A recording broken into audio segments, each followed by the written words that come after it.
दोन आमदारांचा एक स्वबळावरती नारा दिलेला आहे। मुंबईत काँग्रेस पक्षाचे महापालिका निवडणूक स्वबळावर लढण्याची इच्छा काँग्रेस आमदार असलम शेख आणि अमीन पटेल यांनी व्यक्त केली आहे। जरी आमदारांची ही इच्छा असली तरी सगळे निर्णय हे दिल्लीतच होणार असल्याचं देखील यावेळेला स्पष्ट करण्यात आलंय। स्थानिक स्वराज्य संस्था निवडणुकांसाठी काँग्रेस पक्षाने मोर्चे बांधणीला सुरुवात केलेली आहे आणि त्यातच मुंबई काँग्रेसमधील दोन आमदारांनी स्वबळावर लढण्याचा नारा दिलाय। अधिक माहिती घेऊया जुई जाधव यांच्याकडनं। जुई, दोन आमदार म्हणतात स्वबळाचा नारा देतायत, किती एक मोठा आत्मविश्वास आहे की जेणे योगे आता स्वबळाचाच नारा दिला जातोय? अगदीच आपण पाहतोय प्रज्ञा की काल मुंबईमध्ये मुंबई काँग्रेसची संविधान बचाव जनसभा पार पडली। या जनसभेमध्ये काँग्रेसचे दोन आमदार म्हणजेच असलम शेख आणि अमीन पटेल यांनी स्वतंत्र लढण्याचा नारा दिला आहे। आता हा नारा का दिला?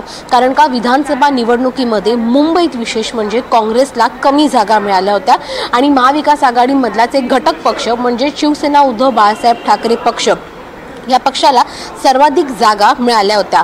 मात्र अशी परिस्थिती आगामी मुंबई महापालिका निवडणुकीमध्ये राहू नये, काँग्रेसला सर्वाधिक जागा मिळाव्या यासाठी स्वतंत्र लढण्याची इच्छा या दोन आमदारांनी व्यक्त केली आहे। त्यांच्या म्हणण्यानुसार की जर काँग्रेस स्वतंत्र लढलं तर त्यांना जास्त जागा देखील निवडता येतील आणि आपले जास्तीत जास्त नगरसेवक कसे काय निवडून आणता येऊ शकतील यावरती देखील ते काम करू शकतील। कारण का जर महाविकास आघाडी म्हणून ते लढले, शिवसेना उद्धव बाळासाहेब ठाकरे पक्ष यांचे सर्वाधिक नगरसेवक आहेत मुंबईमध्ये, त्यामुळे ते जास्त जागा घेतील आणि आपल्याला त्यांचे नगरसेवक देखील कसे निवडून येतील यासाठी देखील रणनीती आखावी लागेल। त्यामुळे आपल्या नगरसेवकांवर लक्ष केंद्रित करणं ही सर्वात जास्त त्यांच्यासाठी केंद्रबिंदू असणार आहे। त्यामुळे स्वतंत्रपणे लढण्याचा नारा या दोन आमदारांनी दिला आहे। जरी या दोन आमदारांची इच्छा असेल स्वतंत्रपणे निवडणुका लढवण्याची, तरी देखील हा सर्व निर्णय दिल्ली दरबारी असणार आहे।